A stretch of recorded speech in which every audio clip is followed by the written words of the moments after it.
All right, how's everybody doing today? I'm doing a little bit of a different video for my channel, but this is meant for kind of everybody here on YouTube.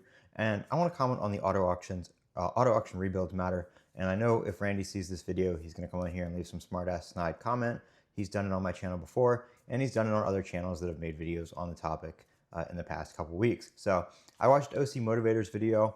I watched TK's videos, and I watched somebody else made a video on it as well. And they all have pretty much the same general opinion and same general consensus. So before we get started here, I just want to point something out. For Randy, when he comes in here and makes comments and says that, oh, I don't know what I'm talking about, and that's what he's told everybody else. Well, Randy, just for your information, that you've been posting videos about this car and about your situation here for the better part of 2 or 3 weeks now.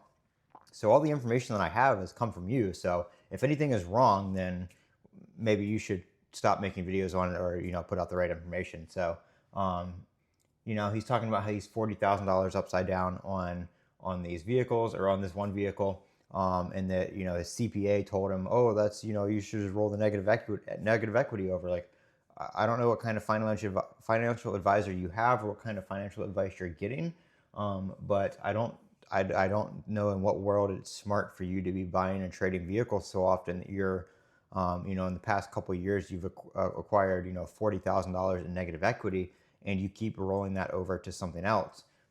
You're on the lease now, so you're going to pay that negative equity off, but you're not going to have anything in the end to show for it. You're going to have to buy another vehicle.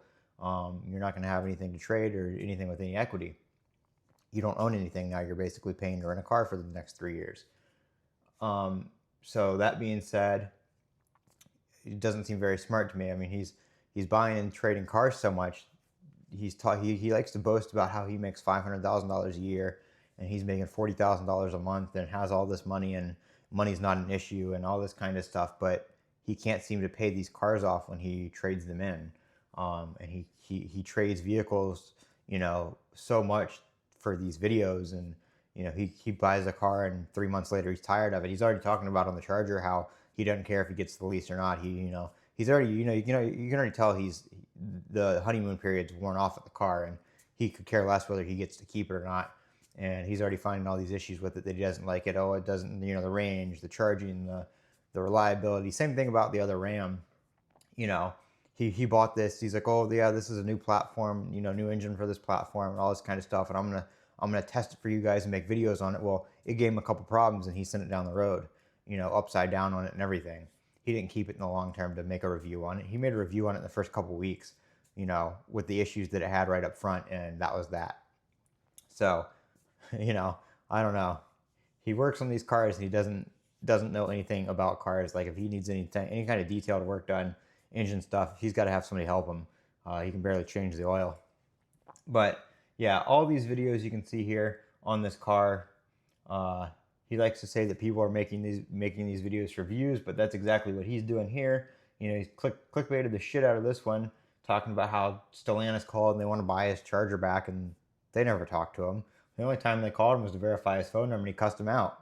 I guess he treats people the same way online as he does on the phone and in person. So another thing is, he had that guy that he did the Prowler with. He told the guy to do whatever he wanted on the Prowler, and then he came back and bashed the guy because he didn't like it. So I guess he used his YouTube card there to get a little bit of a discount, and then didn't like it, threw the guy under the bus, never talked about him again. So yeah, that's the kind of guy Randy is. So for everybody seeing these videos on he's paying $1,700 a month on this Charger, and he's leaving these snide comments. That's the kind of person he really is. He's done it on my channel before, just because he didn't like my opinion when I commented something on one of his videos once, and he came to my channel and wanted to bash me because I don't get as many views as he does. Well, this is my hobby. This is your job that you make so much money doing, but you can't pay off a car loan. So that's pretty funny. We'll see what the comments say, though.